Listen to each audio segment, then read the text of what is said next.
You're watching KCAU 9 News with Josie Coombe, meteorologist Taylor King, and sports anchor Alexander Huddleston. This is KCAU 9 News at 10. What's poppin', Siouxland? Welcome back to sports. The Broadcliff Chargers received votes in the NAI Top 25 poll for the first time since 2018, hoping to move closer toward being ranked. They've got a big test at Dordt. Chargers in search of its first series win since 2015. Defenders have won the last 9 meetings. Defenders reached the end zone first, but not until after Keenan Valverde almost loses it at the 1, picks it up to put Dordt up 10-0. Next drive, Briarcliff on the move, but Cole Johnson would rip the ball out of the running back's hands to give Dordt great field possession to set up Noah Strickfaden to take it in from 14 yards out. Dordt goes on to shut out the Chargers 51-0. Staying in Sioux County, Northwestern comes off a 1-point loss to Dordt last week. Hastings aiming to take down the Red Raiders for the first time since '04. This game is a battle of the elements. Winds up to 40 miles an hour, making it hard to hit the field goal or even just move the ball. But tied at 3 with the wind behind him, Giovanni Cobongo nails a 58-yarder before half to put the Raiders up 6-3. However, that lead short-lived. Colby Duncan's pass is picked off and run to the end zone by Wyatt Ryan to put Hastings ahead 10-6. Red Raiders would attempt a late-game comeback, but Mother Nature had other plans for Cobongo's 51-yard attempt. The Broncos upset Northwestern 10-9. It's homecoming for the Morningside Mustangs, who are in search of its 5th win in a row. Waldorf hoping to spoil the fun. Mustangs on the opening drive. Max Huff punches it in from 9 yards out. His 6th touchdown of the season puts the home team in front 7-0. On the next drive, Zach Chevalier would take the snap, scans the field, finds Jacob Nelson all alone in the end zone. 4th consecutive game with a touchdown for the junior. Quick start continues for the Stangs. Morningside now up 21-0. Still in the first. Mustangs rocking the Wildcat option. Lennox Brown takes care of business. Stangs would not be stopped, winning 69-6. Some other scores from around the area. Wayne State comes up short on the road at Winona State. Wildcats move to 3-3 overall and 3-2 in conference play. They return home to host Bemidji State on Saturday. Also, the Buena Vista Beavers suffered a 37-10 setback at the hands of Co. Beavers will be back in town against Luther on Saturday. To the pool, Sioux City Metro swim hosting Spencer and Lewis Central for the Mickey Olson Invite. Second event is the girls' 200-yard freestyle. Natalie Patty cruises to the win in 1 minute, 55.87 seconds. Metros claim first and second. Spencer places 2 swimmers in 3rd and 4th. Up next, the 200-yard individual medley. Great turn from Addison Olkey. SDSU commit pulls away to win in 2 minutes, 10.35 seconds. That time is good for a state cut. Metros win 7 of the 9 events to claim the win at home.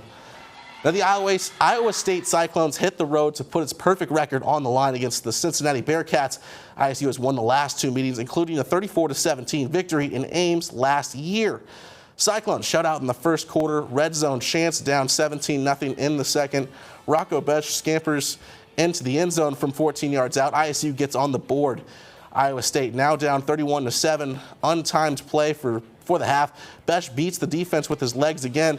They get the 2-point try to go into the breakdown, 31-15. Out of the break, Besch lobs one to Brett Eskildson from 11 yards out. Cyclones cut down the deficit to 9 points, 38-22. Cincy up at the 2-minute warning. Chase Sowell in the receiving end of the 3-yard touchdown reception.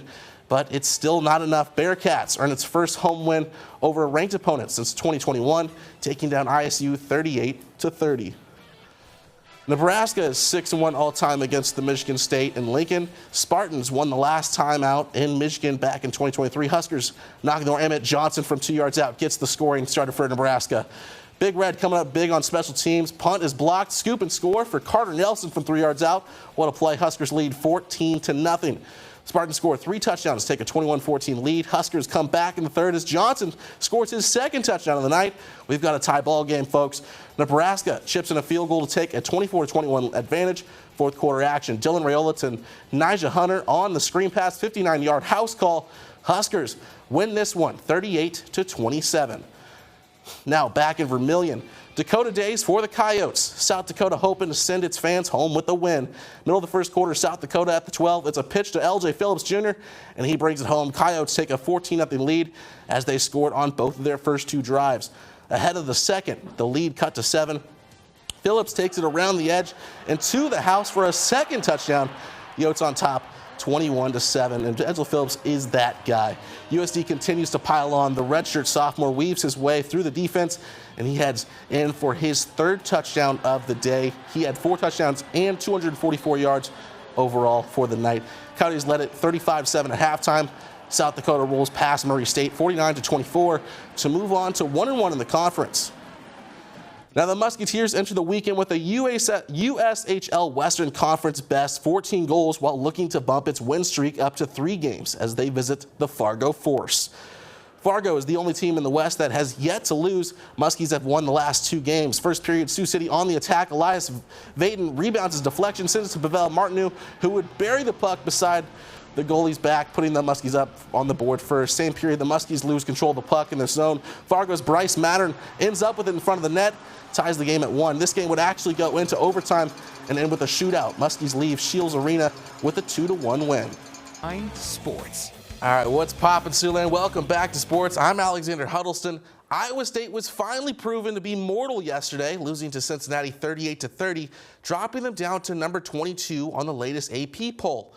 In a game where ISU at one point found themselves down 31-7 in the second quarter, the Cyclones fought back with Rocco Besch throwing for almost 315 yards and 2 touchdowns, as well as getting 2 on the ground by himself, but it still was not enough.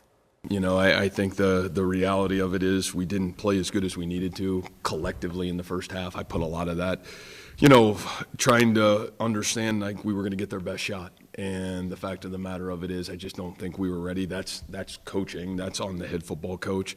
And we got to be better. And so, I'm disappointed, obviously, in the way we started. I'm really proud in the way we finished the football game. We gave ourselves every opportunity to win the game, and we need to make some plays that we didn't. I didn't think our detail was great today. I know we've said that, those of you that have covered us, that we got to continue to be better, and it caught us. It caught us against a really good football team. The Cyclones will now head to Boulder, Colorado to face Coach Prime and the Buffaloes on October 10th. Now our NFL slate kicked off once again across the pond, this time in England. Between the Vikings and the Browns, a matchup that turned out to be, as our English friends would say, quite the dog's bollocks. Vikings looking to recover from last week's loss in Dublin. Browns starting rookie Dylan Gabriel to try and turn a new page. Minnesota running Wildcat. Cam Akers getting the snap. He's going to toss it up to Josh Oliver, who makes his way into the end zone to tie it at 7. Down 10-7 after the half, Vikings drive, cap it off with a Jordan Mason short yardage dive to take the lead 14-10. But with 30 seconds left in the game, Vikings find themselves down 3 when Wentz hits Jordan Addison for the go-ahead score. That score would win this game 21-17. Now let's head to Philly, where the Broncos fell behind early but started climbing back into the game in the fourth quarter, with J.K. Dobbins making it 10-17 Eagles. Later, Bo Nix being rushed dumps it off to Evan Ingram, who somehow stumbles his way to the goal line to make it 16-17 Eagles. But the Broncos wanted more. Nix would hit Marvin Mims for the 2-point conversion to take the lead 18-17. Denver would actually hold off the Eagles and win 21-17, handing the reigning Super Bowl champs their first loss of the season. Elsewhere in the NFL, the Lions are in Cincinnati, where for the 3rd week in a row, Jake Browning making the start for the Bengals, and for the 3rd week in a row, they are struggling. Last check, Lions were up 28-10 in the fourth quarter. And then finally, to wrap up Week 5, the Chiefs will be heading to Duval to take on the Jags for Monday Night Football. You can catch all the action right here on ABC after the newscast, as well as highlights later after the game. Last but not least, it's time to look at our top 5 plays of the week. As per usual, a lot to choose from this week, but let's kick it off at number 5. Number 5 takes us to our game of the week in Hardington, Nebraska for some 8-man football. Second play of the game, Waza Osmond quarterback Matt Carlson fakes a toss, scrambles to the left, weaving in and out of traffic, all the way home for the 50-yard touchdown. At number 4, we head to Ridgeview, where West Lions' Jordan Meyer receives a punt, finds a convoy of blockers that lead him all the way to the end zone untouched, keeping grass stains off those white threads, extending their already huge lead over the Raptors. Number 3 finds us in Lamar's for some volleyball. MMCRU return goes astray. Tia Tinninger tracks it down, keeps it alive with one hand, so Raya Stab can bump it back into play. Number 2 comes from Northwestern College Saturday. Giovanni Kabongo was called for a 58-yard field goal attempt. Boom, with the wind behind him, has just enough leg to get it through and take the lead heading into halftime. But our number 1 play of the week goes to our guy Chris Ford from Sioux City East, doing his best Deshaun Jackson impersonation, dancing around defenders after the punt, reversing field, and eventually taking it all the way to the house for a 75-yard punt return touchdown. Our NFL slate kicked off once again across the pond, this time in England, between the Vikings and the Browns, a matchup that turned out to be, as our English friends like to say, was quite the dog's bollox. Vikings looking to recover from last week's loss in Dublin. Browns starting rookie Dylan Gabriel to try to turn a new page. Minnesota running back Wildcat Cam Akers getting the snap, and he's going to toss up to Josh Oliver, who makes his way into the end zone. Tied at 7, down 10-7 after the half. Vikings drive cap it off with a Jordan Mason short yardage dive to take the lead 14-10. But with 30 seconds left in the game, Vikings find themselves down 3 when Wentz hits Jordan Addison for the go-ahead score. That score would actually win this game, 21-17. Now let's head to Philly, where the Broncos fell behind early but started climbing back into the game in the fourth quarter with J.K. Dobbins making it 10-17 Eagles. Later, Bo Nix, being rushed, dumps it off to Evan Ingram, who somehow stumbles his way into the end zone to make it 16-17 Eagles. But the Broncos wanted more. Nix would hit Marvin Mims for the 2-point conversion to take the lead, 18-17. Denver would actually hold off the Eagles, win 21-17, handing the reigning Super Bowl champs their first loss of the season. Next up, the Lions head to Cincy to take on a strongly Bengals team. Already up 7, second quarter, David Montgomery lines up for the snap, but instead of running, pops it over the top to Barack Wright to make it 14-0. Second half, Lions cap off their possession with a screen pass to Jahmyr Gibbs, who takes advantage of the nice blocking at first and then does the rest himself, pushing through multiple defenders into the end zone to extend the lead. Bengals wouldn't figure things out till the fourth quarter, but it was too late. The Lions win it 37-24. The MLB playoffs are underway, and tonight it's the Cubs and Brewers duking it out for a Game 2 of their wild card matchup. Brewers lead after a big 9-3 win on Saturday. Tough start for the Cubbies after they allowed all 9 runs in the first 2 innings, a hole too deep to dig themselves out of, a frustrating start to their push for the pennant. We picked Matt Boyd to pitch.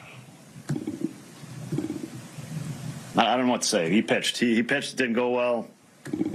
We got to make decisions. We went with Matt. We're very comfortable. I was very comfortable putting Matt Boyd on the mound today. Whole organization was comfortable putting Matt Boyd on the mound today. Answer back tonight at 8 and force a Game 3. Earlier, I stopped by Dakota Valley for some high school volleyball as the Panthers hosted Del Rapids. Looked like pink night at Dakota Valley as the Panthers welcomed the Couriers into the den. But even though DV scored first, it was Del Rapids that pulled away with help from their big hitters up front, Madeline Henry, making sure this one stayed over to hold their lead. However, slowly but surely, the Panthers clawed their way back to a 24-21 ball game after Claire Munch laid the hammer down here, but it wouldn't be enough. Couriers would win the first set, although after 4 more sets, it was the Panthers taking home the W in the 5th set, 3-2. And with another week of high school football in the books, IHSAA released an updated list of rankings.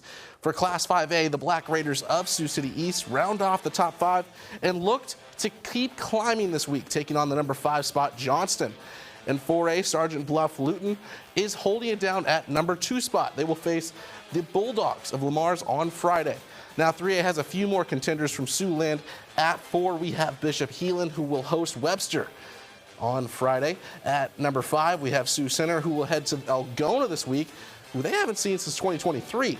Then at number 11, it's the Dutchman from MOC Floyd Valley, coming off a shutout loss from Heelan. They look to get back in the win column, hosting Humboldt this week. The newest NAIA poll dropped earlier today, and as per usual, there has been no movement in the top 4. Morningside heads to Dakota Wesleyan on Saturday. Meanwhile, Dordt has slowly been rising in rank every week and now sits at number 11. The Defenders look to crack the top 10 after this week's road trip to Waldorf. But as one team rises, another team falls. Northwestern is officially unranked after their 10-9 loss to Hastings. They still are receiving votes, but hope to get back to the winning ways this week, heading to Briar Cliff. And Monday Night Football wrapped up in Jacksonville a little while ago as the Chiefs took on the Jaguars. Jags coming off a win over the 49ers. Chiefs looking for their third win of the season after a slow start. Kansas City on the board first with a quick pass to Travis Kelce, put the Chiefs up 7. Skip to a tie ball game in the third quarter. Mahomes would get picked off by Devin Lloyd, who would shake off Mahomes actually and outrace several other Chiefs for a 99-yard pick six. This return will be the longest return in franchise history for the Jaguars. But after a few punts, the Jags would see a similar fate. Lawrence's pass picked off by Trent McDuffie, giving them excellent field position to tie it up with Hunt up the middle. But it ain't over till it's over. Jacksonville would regain a late lead and hold off the Chiefs in Duval, winning 31-28. In the MLB, it's playoff baseball. Brewers hosting the Cubs for Game 2 of their National League Division Series matchup. Milwaukee already leads the series 1-0, making this a must-win game for Chicago. At last check, however, it didn't seem to be going their way, down 7-3 in the top of the 8th. All righty, thanks, Al.